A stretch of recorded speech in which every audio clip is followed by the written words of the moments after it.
Good morning all of you. I am Shweta. आप देख रहे हैं मेरा study channel study with Shweta.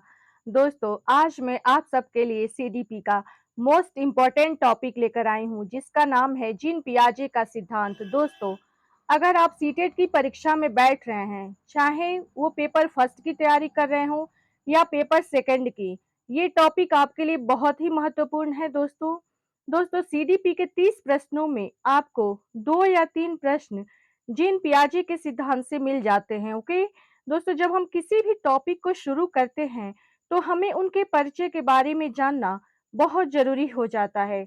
आइए दोस्तों, हम लोग आज जीन पियाजे के सिद्धांत के बारे में जानते हैं। दोस्तों, ये सीटेट पेपर सेकंड और फर्स्ट वालों के लिए है। दोस्तों, एनसीईआरटी पर आधारित है, बिल्कुल शॉर्ट नोट्स है दोस्तों सीडीपी का, और बहुत ही इंपॉर्टेंट टॉपिक है दोस्तों जीन पियाजे। दोस्तों, अगर आप सीडीपी में अगर सिद्धांत सारे कर लेते हैं, अगर जो भी शिक्षक शिक्षिका बनना चाहते हैं, अगर वो सारे सिद्धांत पढ़ लेते हैं दोस्तों, तो आपका 75% जो आपका सीडीपी है वो तैयार हो जाता है। ओके दोस्तों, इसमें से आपका जो सिद्धांत है 6 या 7 जो भी क्वेश्चंस हैं वो आपको आराम से मिल जाएंगे। ओके, आइए देखते हैं दोस्तों मनोविज्ञान का ये टॉपिक, जीन पियाजे का संज्ञानात्मक विकास का सिद्धांत। ओके दोस्तों, इनका परिचय पहले जानते हैं।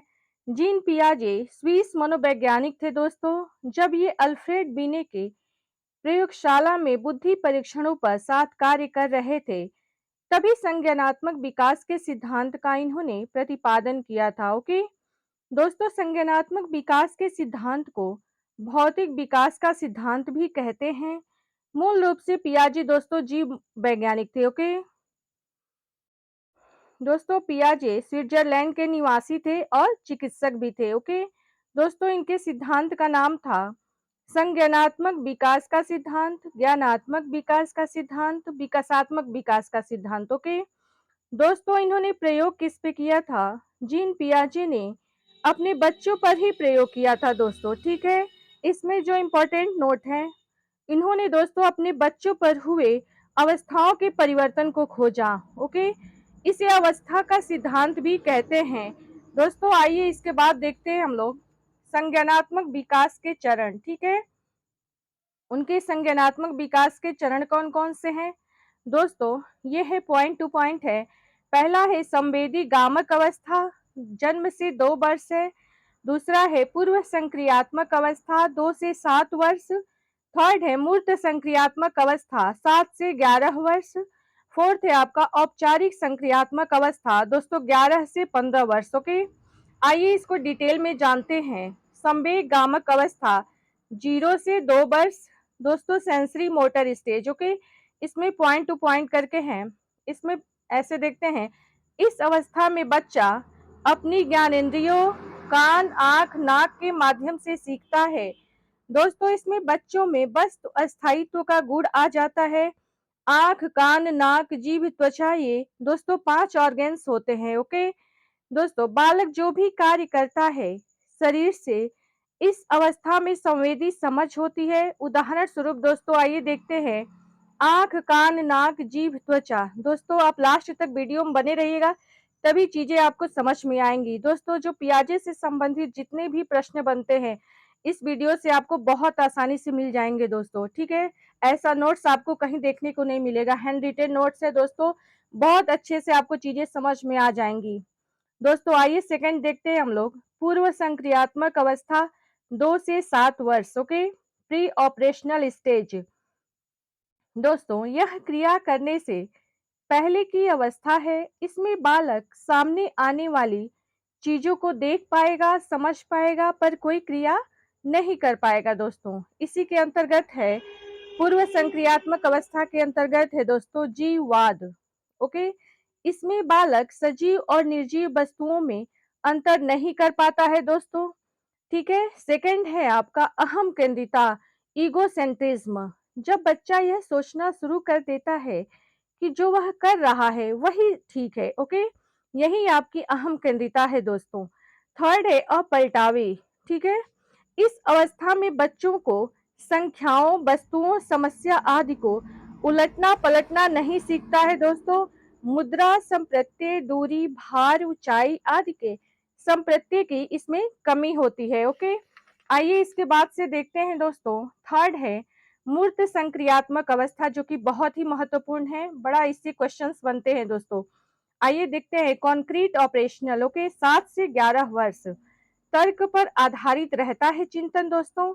इस अवस्था में बालक सामने रखी हुई वस्तुओं को देखकर ही कुछ कर सकता है दोस्तों। इसमें अपलटावी, जीववाद, मुद्रा, भार आदि संप्रत्यय का गुण आ जाता है। ओके, फोर्थ है आपका हेडिंग औपचारिक संक्रियात्मक अवस्था दोस्तों, स्टेज ऑफ फॉर्मल ऑपरेशनल, 11 से 15 वर्ष। ओके, इसमें क्या होता है दोस्तों, यह संज्ञान की सर्वोच्च अवस्था है। इसमें अमूर्त चिंतन प्रारंभ हो जाता है दोस्तों। इसमें चिंतन में क्रमबद्धता आ जाती है, समस्या समाधान करने लगता है, कार्य और कारण को समझने लगता है दोस्तों, कार्य में अंतर सीख जाता है। ओके, आइए अब देखते हैं हम लोग संज्ञानात्मक विकास के संप्रत्यय। ठीक है दोस्तों, बहुत ही इंपॉर्टेंट है, इसमें से क्वेश्चंस बनते ही बनते हैं।